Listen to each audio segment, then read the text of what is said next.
বিশ্ব সাথে যোগে যেথায় বিহার, সেখানে যোগ তোমার সাথে আমার।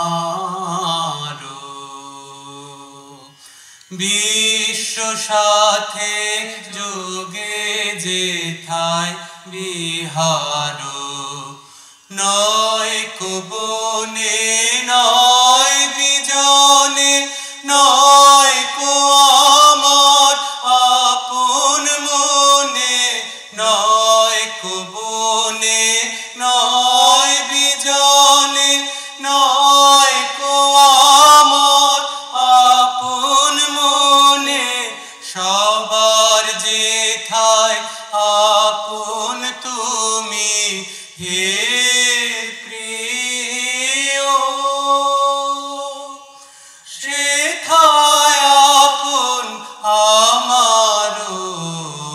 বিশ্ব সাথে যোগে যেথায় বিহার, সবার পানে যেথায় বাহু অসার, সেইখানেতে প্রেম জাগিবে আমার।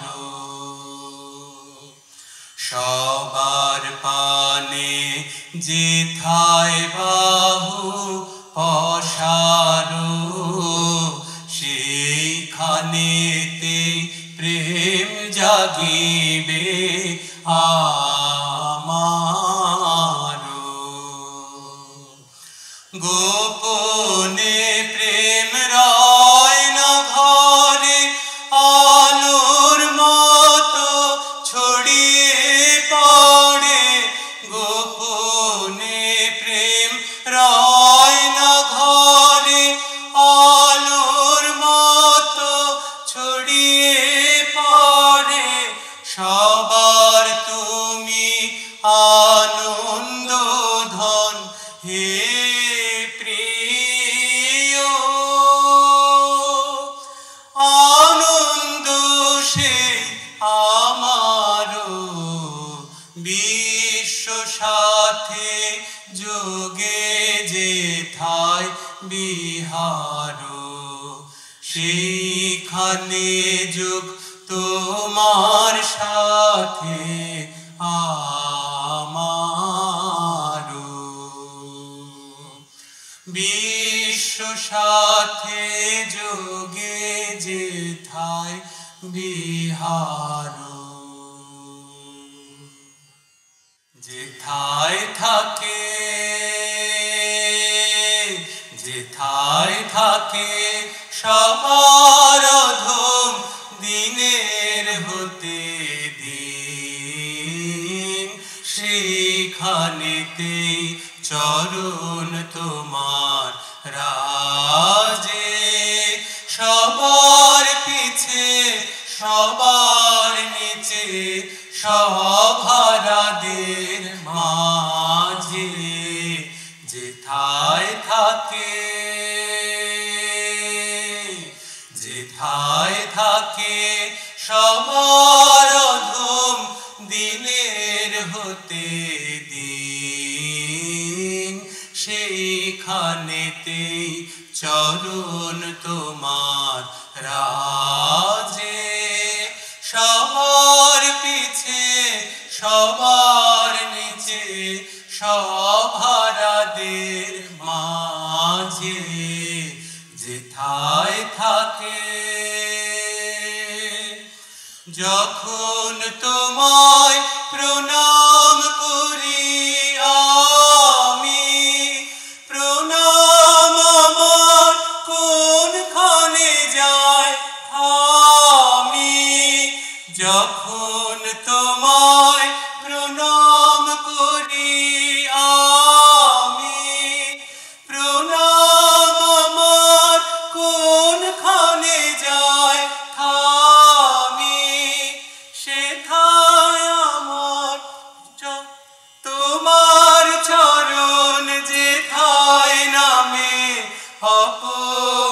চরণের তলে সেথায় আমার প্রণাম নামে না যে সবার পিছে সবার নিচে সভারাদের মাঝে যেথায় থাকে অহংকার তো পায় না নাগাল যেথায় তুমি ফেরো রিক্ত ভূষণ দিন দরিদ্র সাজে সবার পিছে সবার নিচে সভারাদের মাঝে ধনে মানে যেথায় আছো ভরে সেথায় তোমার সঙ্গ আশা করি সঙ্গী হয়ে আছো যেথায় সঙ্গীহীনের ঘরে সেথায় আমার হৃদয় নামে না যে সবার পিছে সবার নিচে সভারাদের মাঝে যেথায় থাকে যেথায় থাকে সবার অধম দিনের হতে দিন সেখানেতে চরণ তোমার রাজে সবার পিছে সবার নিচে সভারাদের মাঝে যেথায় থাকে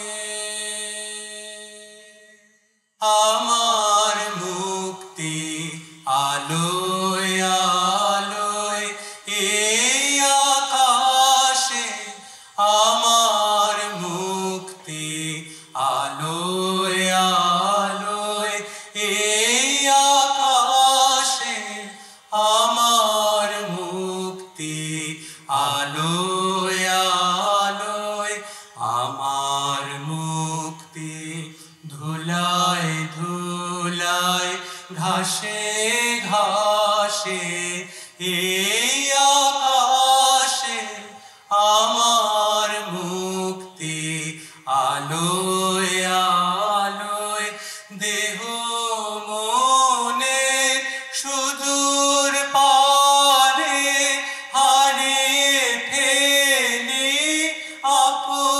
আপনারে দেহ মনে সুদূর পারে হারিয়ে ফেলি আপনারে গানের সুরে আমার মুক্তি ঊর্ধ্বে ভাসে এই আকাশে আমার মুক্তি আলোয় আলোয় আমার মুক্তি সর্বজনের মনের মাঝে দুঃখ বিপদ তুচ্ছ করা কঠিন কাজে আমার মুক্তি সর্বজনের মনের মাঝে দুঃখ বিপদ তুচ্ছ করা কঠিন কাজে বিশ্বধাতার যজ্ঞশালা আত্মহোমের বহ্নি জ্বালা বিশ্বধাতা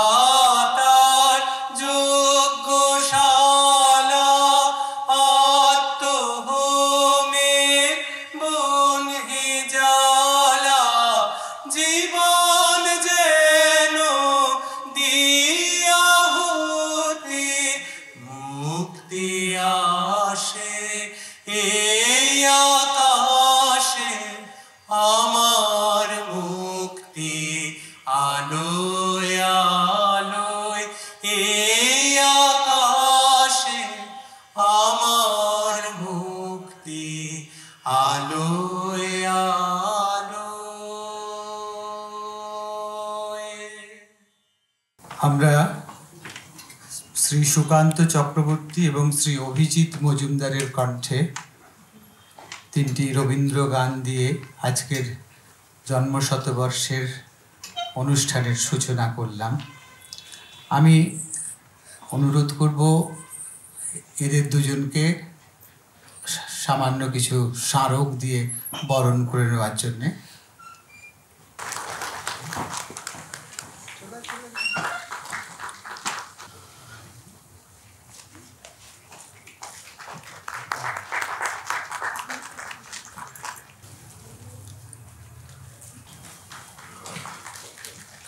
অভিজিৎ এবং সুকান্তকে বরণ করে নেওয়া হলো। আজকে যার জন্ম শতবর্ষ, তিনি মুখ্যত বিগত শতকের 40 দশকের কবি হিসেবে খ্যাত অরুণ ভট্টাচার্য। তার জন্ম 5ই ফেব্রুয়ারি 1925। পিতৃনিবাস অধুনা বাংলাদেশের ফরিদপুর জেলার মাদারীপুর মহকুমায়। রস্য জীবনকালে সাহিত্য, সঙ্গীত ও নন্দনতত্ত্বের বিস্তীর্ণ ভুবনে অনায়াসে বিচরণ করেছেন অনন্য দক্ষতায়। দীর্ঘকাল সম্পাদনা করেছেন সাহিত্য সংস্কৃতি বিষয়ক পত্রিকা উত্তরসূরি, যে পত্রিকা বাংলা সাময়িক পত্রের ইতিহাসে আজও একটি মাইল ফলক হিসেবে চিহ্নিত। সঙ্গীত তত্ত্ব ও নন্দন তত্ত্বে বিশেষ ব্যুৎপত্তি সম্পন্ন কবি অরুণ ভট্টাচার্য রবীন্দ্রভারতী এবং বিশ্বভারতী বিশ্ববিদ্যালয়ে এই দুটি বিষয়ে অধ্যাপনা করেছেন প্রায় 1 দশক। আত্রৌলি ঘরানার ওস্তাদ আতা হোসেন খাঁয়ের কাছে উচ্চাঙ্গ সঙ্গীত, কালীপদ পাঠকের কাছে প্রাচীন বাংলা টপ্পা এবং আচার্য শৈলজারঞ্জন মজুমদারের কাছে গান শিখেছেন 2 দশকের বেশি সময় ধরে। দ্য স্টেটসম্যান পত্রিকায় সঙ্গীত সমালোচক হিসেবে যুক্ত ছিলেন প্রায় 20 বছর। এই অরুণ ভট্টাচার্য প্রয়াত হন দুরারোগ্য কর্কট রোগে 1985 সালের 9ই মে, মাত্র 60 বছর বয়সে। দীর্ঘ জীবন পাননি, কিন্তু ছোট জীবনেই অনেক কিছু করেছেন। আমি আরেকটি লেখা পড়ে আজকের মূল বক্তা অধ্যাপক, মাননীয় অধ্যাপক, অত্যন্ত গুণী মানুষ, আপনারা সবাই তাকে জানেন, অধ্যাপক চিন্ময় গুহকে মঞ্চে ডেকে নেব। গৌতম মণ্ডল কি এসেছেন? হ্যাঁ, এসছেন? সুইচ অফ কেন? ওনার মৃত্যুর পরে কবি অলোক রঞ্জন দাশগুপ্ত একটি কবিতা লিখেছিলেন, ওকে স্মরণ করে সেই কবিতাটি বলে আমি প্রফেসর গুহ এবং গৌতমকে ডাকব। সান্ধ্য ক্লাস নেব বলে একদিন বেরিয়ে পড়েছি, অরুণদা ঝড়ের মতো অর্ধেক আমার বারান্দায়, অংশত ঘরের মধ্যে ঢুকে পড়ে বললেন, অলোক, তোমার সঙ্গে আমার 2-1টি জরুরি কথা আছে। অরুণদা, এক্ষুনি কিন্তু ক্লাস নিতে না গেলে সমূহ বিপর্যয় ঘটে যাবে। অভিজ্ঞ প্রবীণ শিক্ষকেরা স্নাতকোত্তরের শর্তে নাকি উন্নতির যাদবপুরে পাঠ নিতে আসেন। আমি না গেলে চিহ্নিত হয়ে যাব। আপনার কথাটা তবু অবিলম্বে বলুন। বাড়িতে সব ঠিক আছে তো? সব ঠিক আছে। কথাটা আসলে সৌন্দর্য ও সুন্দরের পার্থক্য বিষয়ে।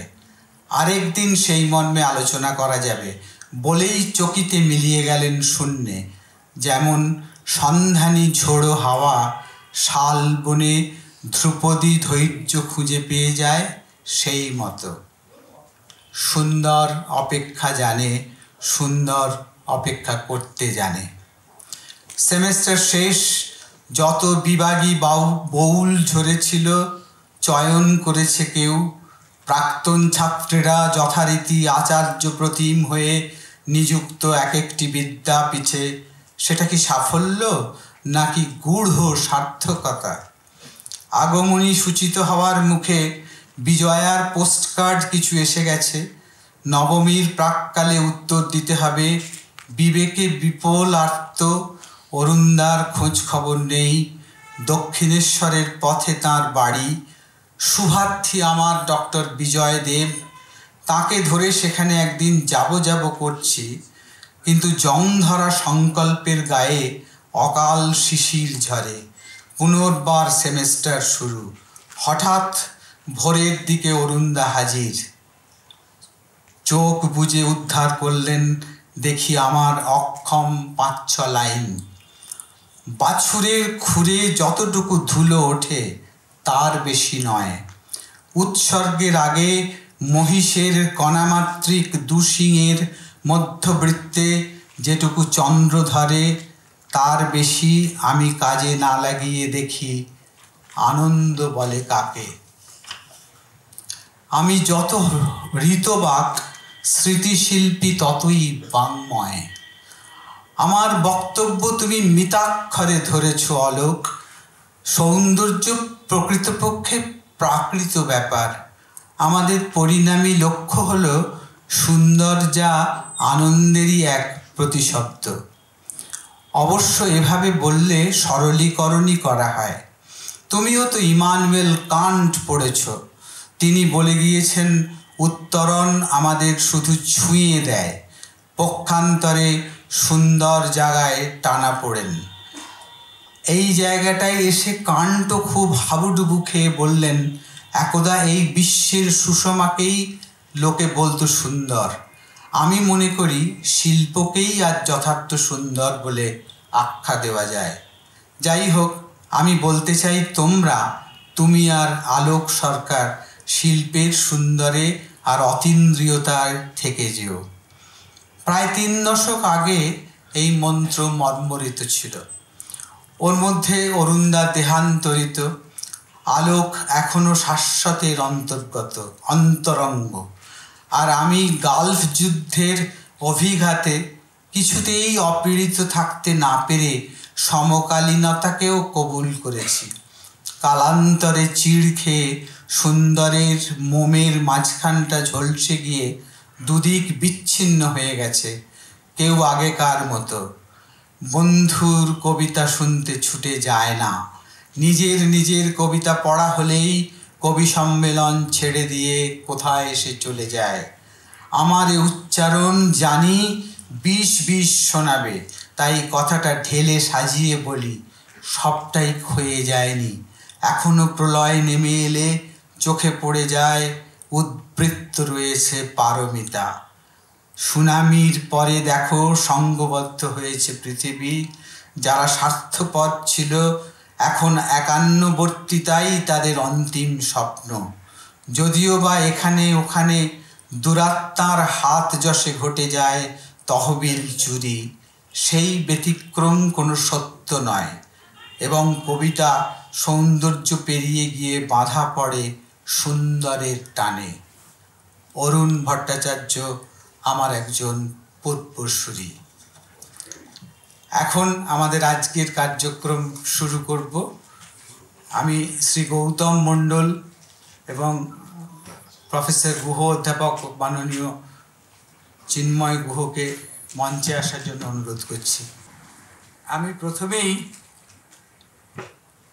অধ্যাপক গুহকে বরণ করে নেওয়ার জন্যে অনুরোধ করছি। হেমন্তী এবং আয়তী দুজনে আছে। অশনি বা অরুণ ভট্টাচার্যের নাতি প্রফেসর চিন্ময় গুহকে বরণ করে নেবেন।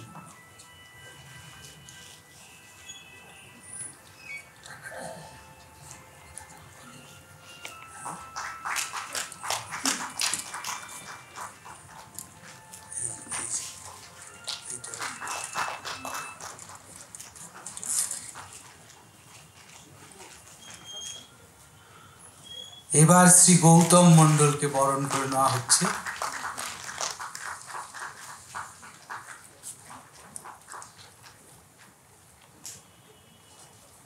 গৌতম মণ্ডলকে আমরা পরিবারের পক্ষ থেকে অরুণ ভট্টাচার্য জন্মশতবর্ষ স্মারক সম্মানে ভূষিত করব বলে সিদ্ধান্ত নিয়েছি। আমরা এবার শ্রী গৌতম মণ্ডলকে সম্মানে ভূষিত করব। মাননীয় শ্রী চিন্ময় গুহকে অনুরোধ করব যে শ্রী গৌতম মণ্ডলকে স্মারক সম্মান এবং কিছু অর্থমূল্য দিয়ে বরণ করে নিতে।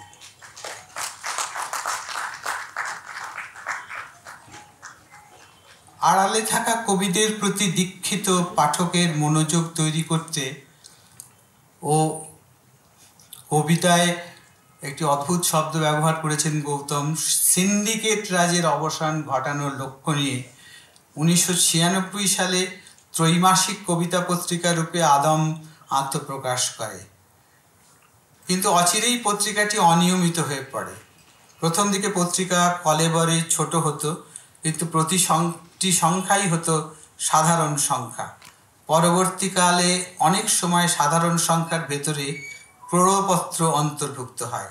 এ যাবৎ যাদেরকে নিয়ে প্রণয়পত্র হয়েছে তারা হলেন চিত্রকর রবীন্দ্রনাথ, মনীন্দ্র গুপ্ত, আলোক সরকার, শম্ভুনাথ চট্টোপাধ্যায়, দেবীপ্রসাদ বন্দ্যোপাধ্যায়, দেবদাস আচার্য, পার্থপ্রতিম কাঞ্জিলাল, মানিক চক্রবর্তী, তুষার চৌধুরী, হিরণ মিত্র, সন্দীপ দত্ত এবং 70 দশকের ভারতীয় কবিদের বাংলা কবিতা। আর সম্পূর্ণ সংখ্যা যাদেরকে নিয়ে হয়েছে তারা হলেন গৌতম বসু, জয় গোস্বামী, গীতা চট্টোপাধ্যায় এবং উৎপল কুমার বসু। আদম পত্রিকা ও প্রকাশনা 2013 সাল থেকে কবিতা সহ স্ব ক্ষেত্রে নিজস্বতার ছাপ রাখতে সমর্থ হয়েছে এমন ব্যক্তিত্বদের আদম সম্মাননাও দেওয়া হয়। এ যাবৎ প্রকাশিত পত্রিকার সংখ্যা 50টির মতো। আমি শ্রী গৌতম মণ্ডলকে বলবো তার এই পুরস্কার প্রাপ্তির প্রতিভাষণে যদি তিনি 2-4টি কথা বলেন। আমাদের সময়ের সংকট আছে।